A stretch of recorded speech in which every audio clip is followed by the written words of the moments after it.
Van aard dit lyk vir my met die Ford Everest Active en die Ford Everest Tremor is Ford besig om hoër en hoër hoogtes te begin bereik. Vertel ons 'n bietjie van die nuwe Everest Active. Wat is alles interessant aan hom? Definitief Gerrit. Die Active is ons nuwe intreevlak op die Everest. Ons bou hom met ons nuwe 2 liter enkel turbo diesel engine, dis 'n 4-silinder applikasie.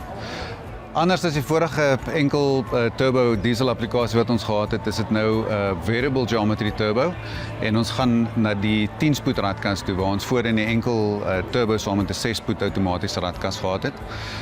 Die drivability is heeltemal anders. Hy maak 125 kW, maar om die waarheid te sê, al die terugvoer wat ons kry is dat die voertuig bestuur asof hy baie meer krag maak as gevolg van die nuwe veranderinge wat ons het. Hy maak 125 kW, maar almal wat hom bestuur sê vir ons dit voel na baie meer as dit.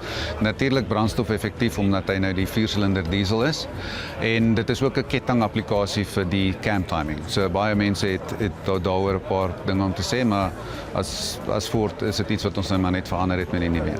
En dan natuurlik soos jy agter my kan sien, die groot storie van die skou anders as die Super Duties is natuurlik die Everest Tremor wat ons nou het. Hy kom nou met die 3 liter V6 turbo diesel applikasie en die fantastiese veringstelsel wat ons het op Wildtrak X en op die Ranger Tremor. Wat hom wel lieflik maak ry is die feit dat omdat dit 'n Everest is dit nie 'n bladveer applikasie agter nie, dit is 'n kronkelveer applikasie. So vir alle praktiese doeleindes is die veringstelsel wat hierdie ding in het presies dieselfde as ons vorige generasie Raptor. Regtig gebou vir die familie wat wil overlanding doen, baie grondpad ry, daai tipe goed. Die General Grabber bande is natuurlik standaard. So regtig die top van die Everest applikasie, behalwe nou natuurlik die Platinum. Maar as jy wil grondpad vat, dan is hierdie jou storie. Rock crawl, mud ruts, trail assist, trail turn assist, al daai goeters, alles is binne in hierdie ouetjie. Uitstekend. Die perfekte voertuig vir enige plaas. Definitief.